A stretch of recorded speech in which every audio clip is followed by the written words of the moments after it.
Topic के बारे में बात करें तो मेरा टॉपिक है आज का ऑडिट अंडर जीएसटी। जो ऑडिट जीएसटी में डिफरेंट टाइप्स की ऑडिट होती है, बट मैं आज के टॉपिक में कवर करूंगा कि डिपार्टमेंटल ऑडिट कैसे की जाती है, डिपार्टमेंटल ऑडिट में क्या क्या प्रोविजनिंग्स होती हैं, उसके बारे में हम बात करेंगे। मैं पहले अपने बात करूंगा कि टाइप्स ऑफ जीएसटी ऑडिट, कितने कितने टाइप्स की जीएसटी में ऑडिटें होती है। जीएसटी में डिफरेंट टाइप्स की ऑडिट होती है।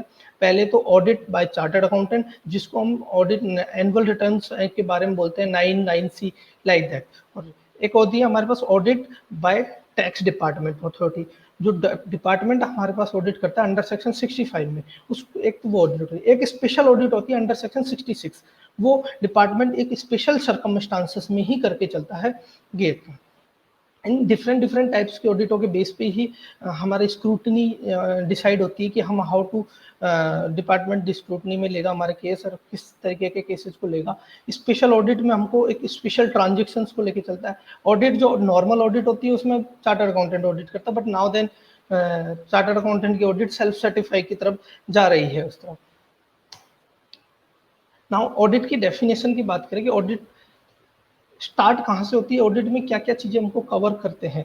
ऑडिट मींस सेक्शन 2 सबसेक्शन 13 हमको सीजीएसटी एक्ट का बात करता है। एग्जामिनेशन करना है रिकॉर्ड्स का, रिटर्न्स का एंड अदर डॉक्यूमेंटेशंस का, जो कि मेंटेन और फर्निश्ड करे गए हैं रजिस्टर्ड पर्सन के अंदर। रजिस्टर्ड पर्सन ने हमारे पास रिकॉर्ड्स के रिकॉर्ड कौन कौन से होते हैं, रिकॉर्ड जो ड्यूरिंग द ईयर हमने मेंटेन किए, लाइक दैट इनवॉइस रिकॉर्ड किया, वाउचर हो गए हमारे पास, रजिस्टर्ड हो गए, इनपुट रजिस्टर्ड, ये सारे हमारे रिकॉर्ड्स होते हैं।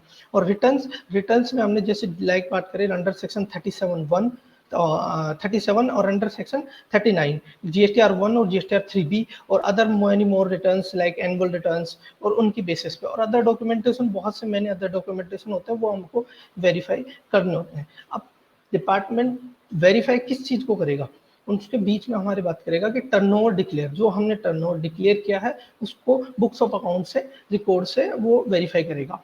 टैक्स पेड, टैक्स कितना पेड किया आपने, और टैक्स एज पर बुक्स और as per records as per returns कितना बनता था और आपने कितना पे किया, उसको चाहिए बताया।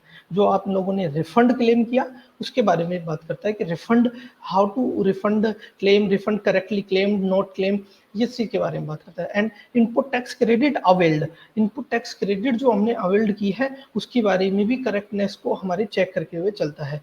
And assess the compliance, most important part इस चीज में हमारे बात करता है कि टैक्स पेड किया, इनपुट टैक्स ली, रिफंड क्लेम किया, ये तो एक मॉनेटरी ट्रांजैक्शन हो गए, साथ साथ में हमको कंप्लाइंस भी फॉलो करने पड़ता है। और इस in that audit all compliance को भी हमको करेक्टनेस को चेक करना पड़ता है कि सारे कंप्लाइंस हमने करेक्टली किए हैं या नहीं किए हैं। ठीक, ये तो हमारे ऑडिट में बात करता है कि हम ऑडिट कैसे करते हैं। अब बात करते हैं कि इन ऑडिट का आज के दिन में चलन क्यों बढ़ गया है, एंड इन ऑडिट का हमारे क्यों अब हमारे को सीखना इसके लिए जरूरी हो गया है। कि फाइनेंस जो बिल आया हमारे पास 2020-21 का, उसमें जीएसटी काउंसिल ने और जीएसटी में अमेंडमेंट किया गया और उसमें उन्होंने चार्टर्ड अकाउंटेंट की ऑडिट को हटा करके उसको सेल्फ सर्टिफिकेशन में डाल दिया। अभी yet not notified, but that's it, is finance budget में ये हुआ है। इससे क्या इफेक्ट आएगा हमारे ऊपर, एंड इससे एसएससी के ऊपर क्या इफेक्ट आएगा और डिपार्टमेंट के पॉइंट ऑफ व्यू से क्या इफेक्ट होगा। इससे scope of audit under section 65 बहुत ज्यादा बढ़ जाएगा। इसको बढ़ेगा क्यों, कि मैं कहूँ कि चार्टर्ड अकाउंटेंट ऑडिट ही नहीं करेगा तो वो कुछ लूपहोल्स छूट जाएंगे अपने पास, और जो छूट जाएंगे वो डिपार्टमेंट उसको टेकअप लेगा उनको और उनके ऊपर नोटिस इश्यू करना स्टार्ट करेगा। एज पर डिपार्टमेंटल इंफॉर्मेशन, हमारे पास डिपार्टमेंट की बहुत सी इंफॉर्मेशन है, उसके बेसिस पे अब 65 के अंदर मैसिव केसेस को लिया जाएगा उसके अंदर। तो अब हमारे लिए क्या चैलेंजेस आ जाते हैं कि all the professionals and consultant आप प्रिपेयरिंग, अपने आप को प्रिपेयर करेंगे और अपडेट करेंगे ताकि वो जीएसटी ऑडिट अंडर सेक्शन 65 के एक्सेप्ट चैलेंज को एक्सेप्ट कर सके वो। इसलिए ये इंपॉर्टेंट हो जाता है कि फाइनेंस बिल में जो ऑडिट हमारे लिए जो 9C सेल्फ सर्टिफिकेशन कर दिया, उससे 65 की ऑडिटर के ऊपर बहुत इफेक्ट आएगा। पहले जो 2 से 3% 65 की ऑडिट होती थी, अब मेरे मानना है कि 20% की 65 ऑडिटें इंक्लूड करते हुए उनको चलेंगे इसके बाद। नाउ देन हमारा जो मेन टॉपिक है वो हम बात करें, हमने बैकग्राउंड तैयार किया कि डिपार्टमेंट की ऑडिट है, कितनी टाइप्स की ऑडिट होती है, ऑडिट की डेफिनेशन में किस तरीके से ऑडिट कवर करते हैं और वो चीज़। तो हम audit by the tax authority, ये हमारा मेन टॉपिक है कि 65 की ऑडिट किस तरीके से करते हैं, किस तरीके से नोटिस इशू होता है और कितने टाइम में नोटिस इशू होगा, उसको कैसे करेक्टिवली करेगा, ऑडिट कहाँ पे की जाएगी, ऑडिट कैसे कंक्लूड की जाएगी, ऑडिट कंक्लूड करने के बाद में उनके फाइंडिंग्स के ऊपर कैसा वर्क किया जाएगा, फाइंडिंग्स के बेसिस पे डिमांड निकलेगी, डिमांड करेक्ट होगी, रिप्लाई होगा, and then audit by tax authority में आता है कि सबसे पहले कि power to conduct audit under section 65। आप किस किस व्यक्ति को पावर है कि 65 की ऑडिट कर सकता है। जो पहले सबसे पहले बात करें कमिश्नर, कमिश्नर के पास ये पावर है कि कमिश्नर 65 की ऑडिट कर सकता है। वो चाहे तो अपने सबऑर्डिनेट ऑफिसर्स को जो भी ऑथराइज वो करे उसको वो ऑडिट करने के लिए ऑथराइज कर सकता है। ऑथराइज कैसे करेगा? बाय जनरल ऑर्डर और स्पेशल ऑर्डर के थ्रू ऑथराइज करेगा। अब मैं बात करूं कि जनरल ऑर्डर क्या होता है और स्पेशल ऑर्डर क्या होता है। जनरल ऑर्डर एक बिहाइंड दैट कि ऑल केसेस, मैं कहूँ कि सारे 20 क्लाइंट हमने वो 20 एसएससी हमने आइडेंटिफाई किए, उन लोगों की हमको ऑडिट करनी है। तो हमने कहा कि जनरल नोटिस दे दिया, जनरल ऑर्डर के थ्रू इनकी ऑडिट करवा लो। मैं बोलूँ स्पेशल ऑर्डर क्या होता है? स्पेशल ऑर्डर होता है कि किसी एक स्पेसिफिक एसएससी की हमको स्पेसिफिक ट्रांजेक्शन की ऑडिट करनी है और जो हमारे लिए कॉम्प्लेक्स है, तो इसके केस में हमको स्पेशल ऑर्डर के थ्रू वो करना पड़ता है। तो दोनों में बेसिक डिफरेंस हो गया कि स्पेशल ऑर्डर में स्पेशल ट्रांजेक्शन्स को स्पेशल कवर किया जाता है। अब मैं बात करूं कि रजिस्टर्ड पर्सन, यहाँ सेक्शन 65 सेक्शन 1 में बात लिखी हुई कि ओनली रजिस्टर्ड पर्सन का ही ऑडिट हो सकता है, अदरवाइज नहीं हो सकता है। मतलब इसका मतलब अनरजिस्टर्ड पर्सन कितना भी टर्नओवर हो या कोई भी लूपहोल कर रहा हो, उसका स्क्रूटनी अलग सेक्शन में होगी, यहाँ पे नहीं होगी। यहाँ ओनली रजिस्टर्ड पर्सन की ही स्क्रूटनी होगी। अब बात करें कि कौन कौन से ईयर के लिए हो सकती है, कौन कौन से ईयर के लिए नहीं हो सकती। तो होता है कि ये financial year, one financial year के लिए हो सकती है, उसके पार्ट के लिए हो सकती है और मल्टीपल लाइक दैट। मैं कहूँ कि एक साथ आजकल इस टाइम पे 17-18 एंड 18-19 दोनों के एक साथ नोटिस इश्यू हो रहा है। तो ऐसा नहीं कहा जा सकता कि आप एक साल का ही नोटिस इश्यू कर सकते हो, दोनों साल का एक साथ कैसे किया आपने। बिल्कुल बात है कि आप दोनों ईयर का भी एक साथ कर सकते हैं या एक ईयर का भी ही वो कर सकते हैं।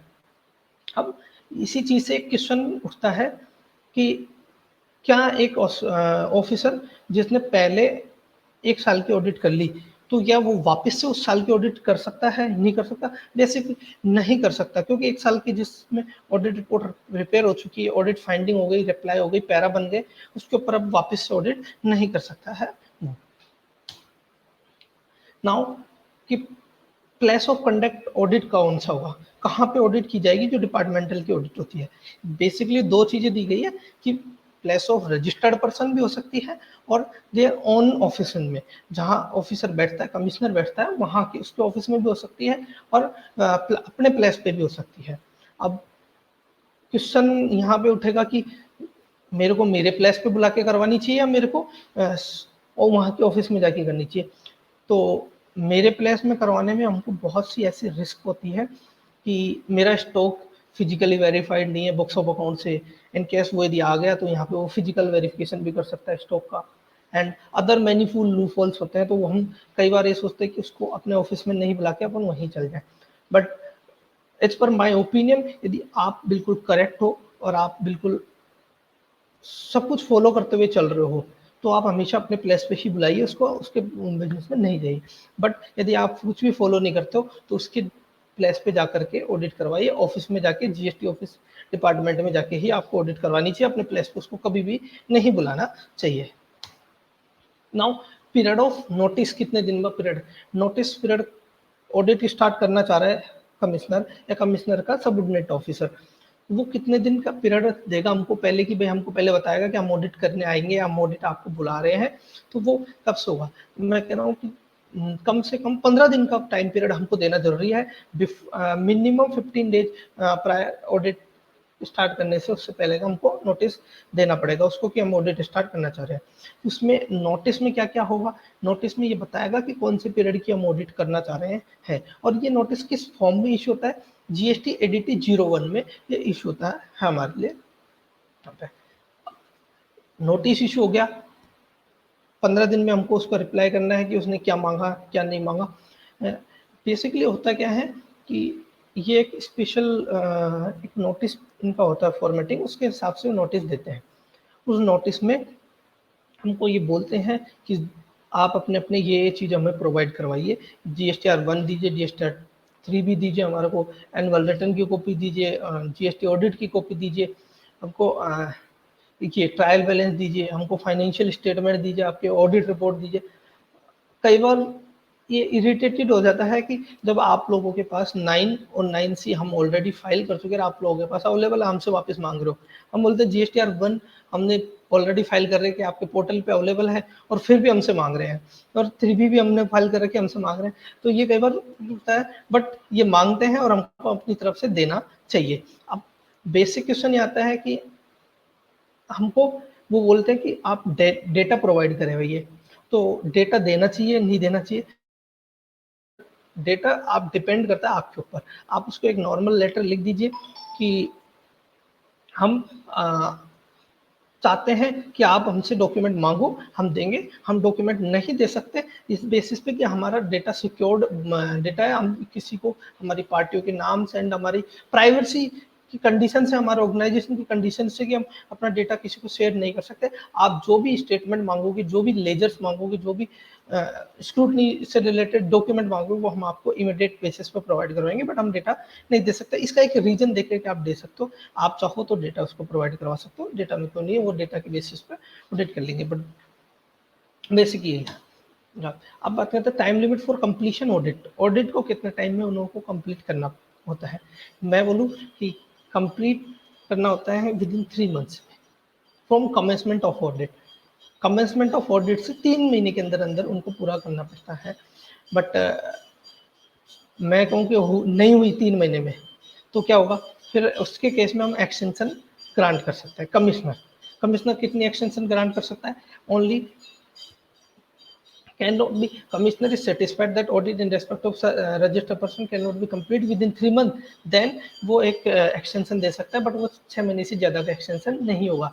बट उसके लिए भी उसको रीजन रिकॉर्ड करने पड़ेंगे राइटिंग में कि क्यों हम दे रहा हूँ, मैं क्यों इसका एक्स्ट्रा टाइम पीरियड इनको दे रहा हूँ इस चीज़ के बारे में। तो बेसिकली 3 महीने में होना जरूरी है, बट इसका 6 महीने का एक्सटेंशन और मिल सकता है बाई कमिश्नर के द्वारा, रीजन में रिकॉर्डिंग में होना जरूरी है हमारे पास।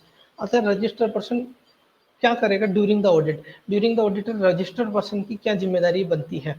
तो मैं कहूँगा कि रजिस्टर्ड पर्सन की जिम्मेदारी बनती है वो नेसेसिटी फैसिलिटी प्रोवाइड करवाए, verification of books of accounts and other document को कैसे वेरीफाई करवाना है, कैसे वेरीफाई। मैंने कहा कि आप कहते हो कि मैं बुक्स ऑफ अकाउंट देना चाहता हूँ, तो दे दो आप बुक्स ऑफ अकाउंट्स, मतलब इलेक्ट्रॉनिक फॉर्म में जो भी आपका डेटा रखा हुआ है वो दे दो। बट मैंने कहा कि आप देना नहीं चाहते हो तो कोई आपको बाउंड नहीं कर सकता कि नहीं आप डेटा हमको दो ही। डेटा देने से पहले आप लोगों को ये उसको रिप्लाई बना के दोगे कि आप जो भी हमसे फैसिलिटी चाहोगे हम आप फैसिलिटी प्रोवाइड करवाएंगे, और जो चीज़ भी डॉक्यूमेंटेशन मांगोगे हम वो डॉक्यूमेंटेशन दिखते हुए चलेंगे, तो उसके केस में आपको ये नहीं समझिए। अब बात करते हैं फर्निश सच इन्फॉर्मेशन एज में रिकॉर्ड, और अदर जो भी इन्फॉर्मेशन वो मांगेगा हमको, जैसे ही मांगेगा हमको क्विकली हमको प्रोवाइड करवानी पड़ेगी, और उसको कंप्लीट ऑडिट करने के लिए हमको जो सर्विस देनी पड़े उसको सर्विस कंप्लीट करवानी पड़ेगी। ये चीज़ हमारे पास कि क्या क्या करना पड़ेगा। अब बात करेंगे कि ऑडिट में क्या क्या चेक कर सकता है, क्या क्या चेक नहीं कर सकता है, ऑडिट कैसे स्टार्ट करता है, वो चीज़ें अलग मैटर कि हम कैसे स्टार्ट करेंगे। बट फर्स्ट थिंग कि ये ऑडिट में हमको सारा असिस्टेंट प्रोवाइड करवाना पड़ेगा ताकि टाइमली हमारी ऑडिट कंप्लीशन हो सके। नहीं तो वो एक्सटेंशन लेने जाएगा कमिश्नर के पास, रीजन रिकॉर्ड कराएगा कि मेरे पास मेरे को ऑडिट नहीं करने जा रहा, मेरे को टाइमली डॉक्यूमेंटेशन नहीं जा रहा है, मैंने डॉक्यूमेंटेशन भेजे, मैंने रिप्लाई भेजा नोटिस का, और उसको इसका रिप्लाई मुझे 10 दिन बाद में मिलता है, 5 दिन बाद में मिलता है, वो हमारा टाइम कंज्यूमिंग हो जाता है। तो इस केस में हम ये चाह रहे हैं कि हम अपना असिस्टेंट प्रोवाइड करवाएं और उसको टाइमली कंप्लीशन करवाने की कोशिश करें। अब कि ऑडिट में उन्होंने किया क्या नहीं किया उसके बारे में बात करेंगे। पहले बात करें कि ऑडिट हो गई आज के दिन में, तो ऑडिट होने के बाद में प्रॉपर ऑफिसर क्या इंटीमेशन देगा और क्या नहीं देगा। तो proper officer conclusion of audit, the proper officer shall with in 30 days, जितने 30 दिन के अंदर अंदर वो रजिस्टर्ड पर्सन को एडिटिव फॉर्म 02 में दैट फॉर्म इशू करेगा।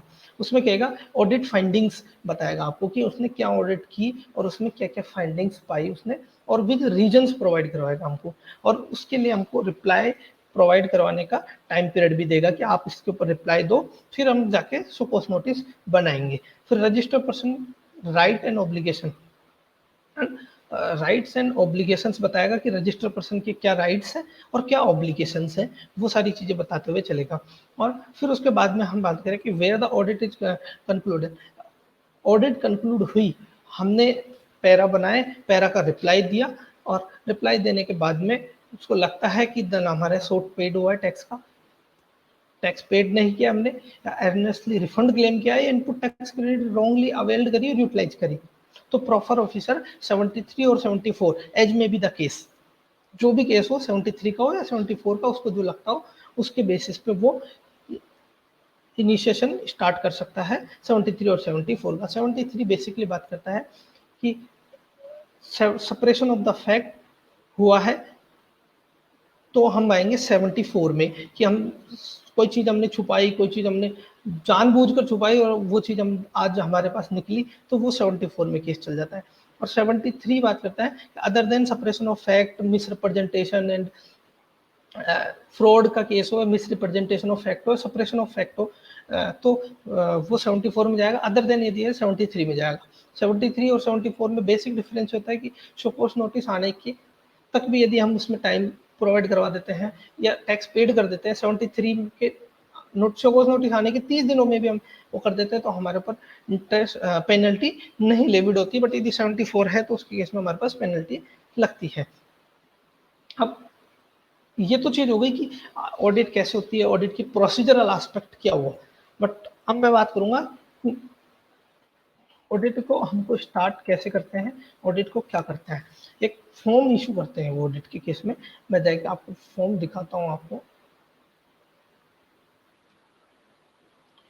मेरे पास अवेलेबल होगा, मैं दिखा देता हूँ। एक फॉर्म एडीटी 01 में आपको वो इशू करते हैं, उस फॉर्म में आपसे मांगते हैं कि आप अपनी जीएसटीआर 1 दीजिए, 3B दीजिए, and like many more returns की जीएसटी 9 दे दीजिए, बुक्स ऑफ अकाउंट दे दीजिए, ट्रायल बैलेंस दे दीजिए, हमको टैली का डेटा मेल कर दीजिए, हम उसके बेसिस पे ऑडिट करेंगे। और हम आपको 15 दिन का टाइम दे रहे हैं, 15 दिन में हमको ये सारी चीज़ें प्रोवाइड करवाइए ताकि हम इस ऑडिट स्टार्ट कर सकें हमारी।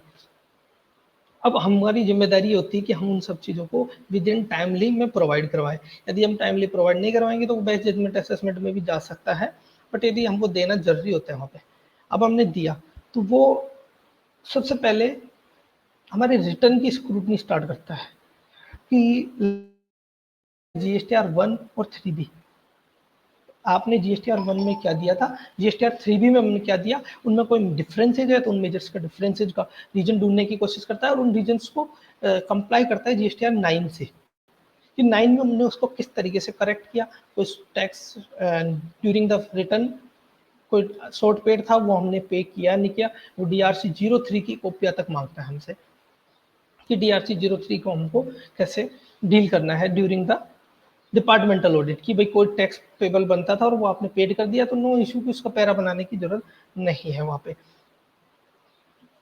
अब हमको क्या प्रोस्पेक्टस में हमको ध्यान रखना पड़ता है कि देखो जीएसटीआर 1 और 3B भरना एक different part of the time है, कि उनमें कोई मिसमैच है तो उस मिसमैच का रीजन ढूंढो तो उसका रिप्लाई करो। दो चीजें होती है कि हमको साथ साथ कंप्लाइंसेज भी फॉलो करते हुए चलना पड़ता है।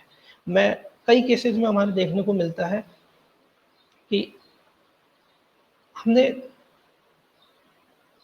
1B रिटर्न तो सही भरी, हमने सही टैक्स पे किया, बट हम कहीं ना कहीं कंप्लाइंस फॉलो करने में पीछे रह गए, तो भी हमारे पास ये जीएसटी ऑडिट में कहीं ना कहीं पैरा बनेगा हमारे पास। लाइक दैट मैं पैरा की बात करूँ, सेक्शन 31 में हमको इनवॉइस बनाना पड़ता है।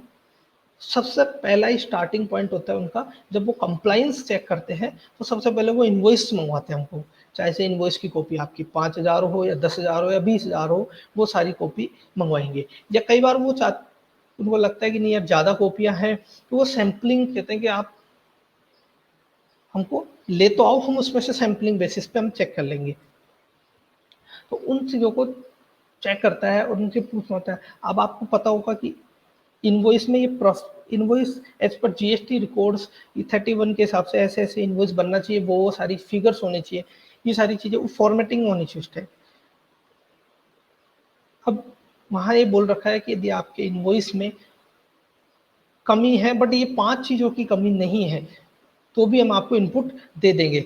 बट अब कई बार प्रॉब्लम आती है कि वो 5 चीजें इनवॉइस में नहीं मिलती, तो इस केस में वो पैरा बनाने की कोशिश करते हैं वहां पे कि हम आपको इनपुट डिसअलाउ कर रहे हैं ऑन द बेसिस ऑफ कि इनकरेक्ट इनवॉइस है आपके पास, क्योंकि 16 सबसेक्शन 2 ये बात करता है कि ये 4 कंडीशन फुलफिल होनी चाहिए, जो आज के टाइम में एक एक्स्ट्रा कंडीशन और जोड़ दी, 5 हो गई है, बट अभी तक 4 ही है।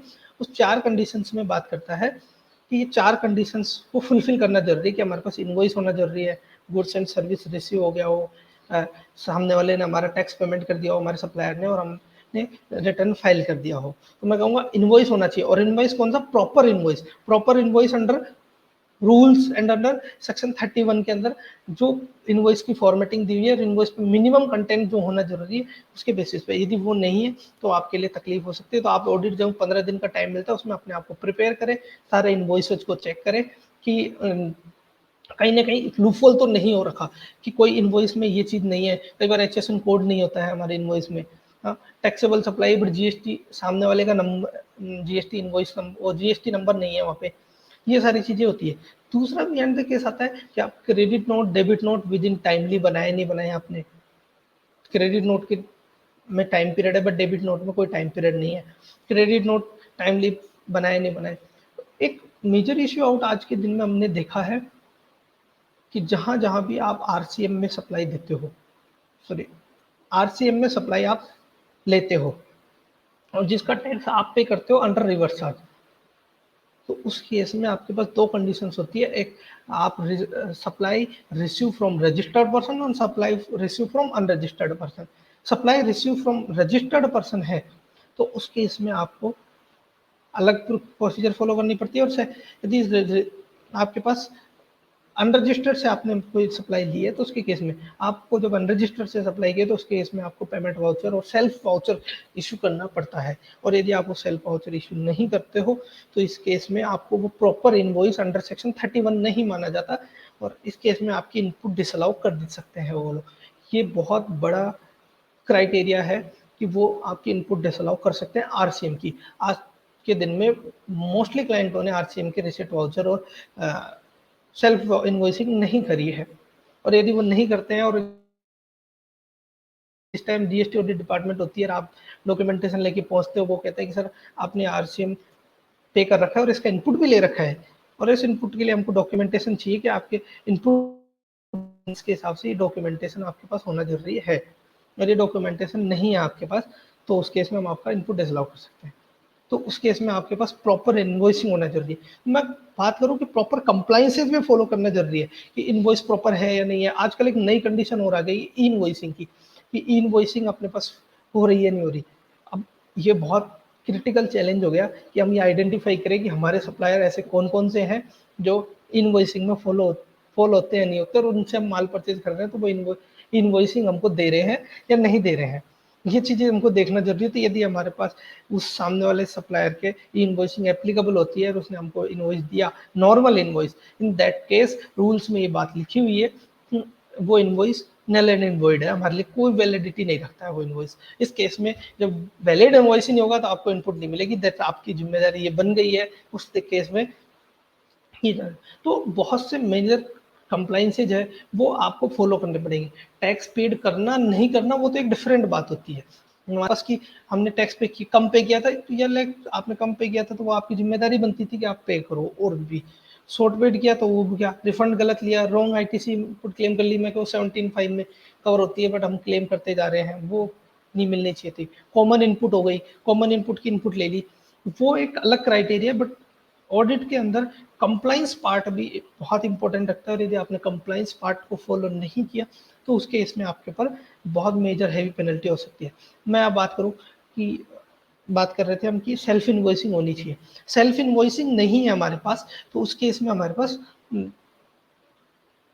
इनपुट तो डिसअलाउ होगा ही होगा, बट एक अलग क्लोज और इकट्ठा हो जाएगा उनके पास कि आपने प्रॉपर डिस्क्लोजर नहीं कर रखा। डिस्क्लोजर लाइक दैट कि GSTR 1 के 13 नंबर कॉलम में हमारे पास ये होता है कि सर डॉक्यूमेंट समरी हमको देनी पड़ती है। डॉक्यूमेंट समरी वहाँ पे इनवॉइस की होती है, इनवार्ड सप्लाई की, अंडर रिवर्स चार्ज हो गई हमारे पास, सेल्फ इनवॉइसिंग हो गई, debit note credit note. Self invoice का हमने जब डिस्क्रिप्शन नहीं दिया कि हमने कितने इस महीने में कितने सेल्फ RCM की सर्विस ली और उनके सेल्फ इनवॉइस इशू किए, तो वो भी एक मेजर कंप्लाइंस पार्ट हो सकता है। तो कंप्लाइंस पार्ट आज के दिन में बहुत ही जरूरी हो चुका है। अब आज के दिन में एक और कंप्लाइंस पार्ट आ गया कि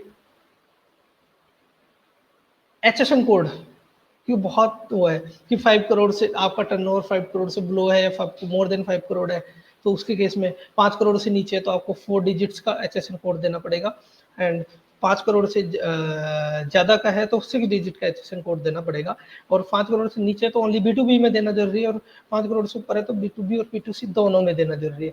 और यदि आपने देना का मतलब होता है कि आपको इनवॉइस के ऊपर भी होना चाहिए और GSTR 1 के अंदर भी शो करना है, दोनों जगह शो करना है। यदि आपके इनवॉइस में नहीं है तो भी नॉन कंप्लाइंस हुआ, और यदि आपके GSTR 1 में नहीं दिखा है तो भी नॉन कंप्लाइंस हुआ।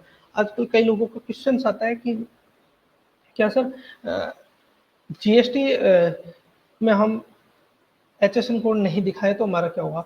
सर देखो, HSN कोड नहीं दिखाना दो चीजों को बात करेगा।